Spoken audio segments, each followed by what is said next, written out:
Hello everyone, I'm Dr. Sri Banerjee, certified astrologer, and in this segment I'm going to be going over the autumn equinox that is about to take place actually tomorrow, September 22nd, 2024, and the time will be 8:44 a.m. Eastern Time. So let's go ahead and get started. As I always say, this is actually a reflection of what will be going on in the heavens at that time. This is actually cast from New York City.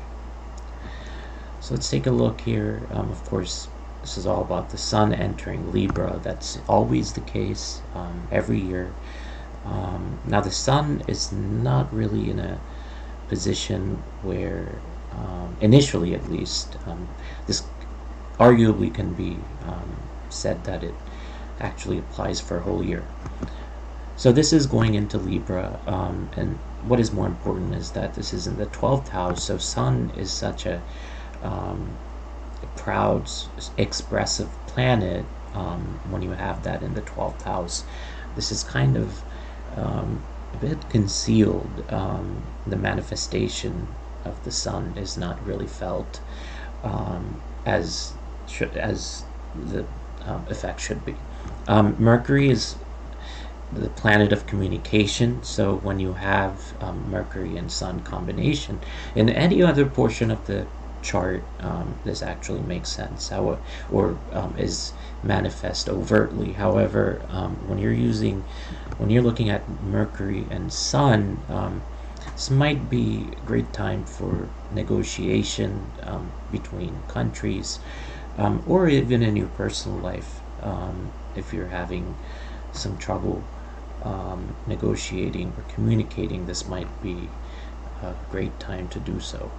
However, again, with the caveat that this is actually within the 12th house, and that's the house of death and transformation. So very deep, major things going on. Actually, I'll show you now some of the other areas that are very deep. So Venus is kind of the outward appearance, and some of that is being able to kind of on the outside seeing and understanding the Venus is known as more of a planet of vanity. However, understanding the finer aspects, the beauty of areas that might be that might be taking place either in your personal life or kind of understanding in different countries, some of the heritage sites, understanding the importance of culture. That's what that signifies. And of course, Venus is very important to take a look at because Sun in Libra is ruled by Venus. So an important combination here. Now I'm going to go into the 4th house because that's what is in order.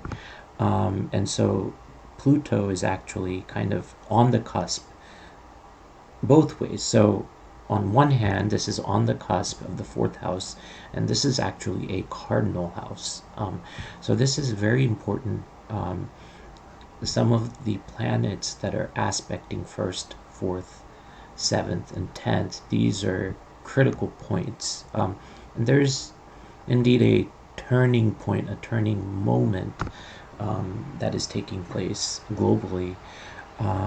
Sometimes this is a signifies control and power, and some of this is actually is within the home planet. So on a personal level, this might be somebody that's kind of going through some transformation within the context of the home. However, globally, I think this is more alarming in terms of having more authoritarian governments. And we kind of see that while in England there was a transition to a liberal government, in multiple countries with dictators, there's more authoritarianism. And that's kind of the direction the United States arguably is heading towards. So look for deep transformations within the next year. In terms of Quran, this is actually an interesting body. This is not a planet. Every 50 years, this actually goes into one circle. So this is really an important energy because understanding um, some of the wounding that has taken place, perhaps early in the childhood, and kind of manifesting and learning from some of the early experiences.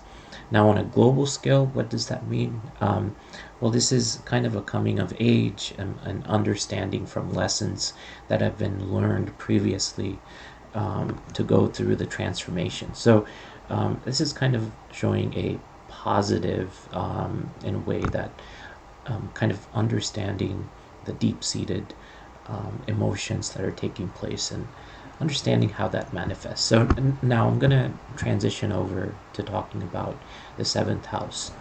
So this transformation, kind of an emotional transformation, might be something that is taking place, not necessarily personally, but potentially partners. So on a global scale, this might mean that individuals or countries are actually able to understand the mistakes that were made and grow from them. So let's go into the eighth house. Again, the eighth house, kind of the house of death, house of, um, um, I would say, latent energies. That's the eighth house and the 12th house. So these are not really manifest in a way that they should be. If the planets were located in any other portion of the astrological chart. So that's one thing. These are all in the eighth house. So again, very deeper level emotions. Now, what is interesting here, Uranus is actually an outer planet. It takes a long time to go through your chart. Um, when you have this conjunct to the moon, that is meaning that you're looking for independence, emotional independence, and kind of looking to understand emotions in a unique way. Now, the moon rules the fourth house, so that kind of is connected. And there's a trine that is taking place. So um, I sometimes like to look at the aspects. Usually I look at the conjunctions, but then they're helper planets, theoretically helper planets. Now, because of the energies that are located in these, there's kind of a transformative approach. But at the end, when you have transformation and kind of an independent way of approaching emotions, then there's a deeper understanding because, again, the 8th house and 12th house are areas where the individual or countries or organizations go through transformations on a deeper level. Um,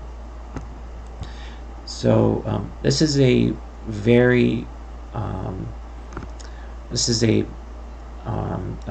very a chart that is looking at energies and transformations again on a deeper level, at a level where in other charts you can't really see that. Um, Mars, I'm going to talk about Mars now in the ninth house, again, the house of learning. So some of the aspects that are potentially being transformative potentially require some learning, and this is the catalyst to allow all of these things to come together. So that's the summary. That's what is going on in the heavens. There's a lot of aspects going on. Again, a very transformative chart. You have Sun and Mercury pretty much within the 12th house. Venus is outside appearance in the first house. But I would argue that this is kind of not necessarily what is going on the inside. So at a deeper level, again, there's transformation, also a tendency to kind of take control.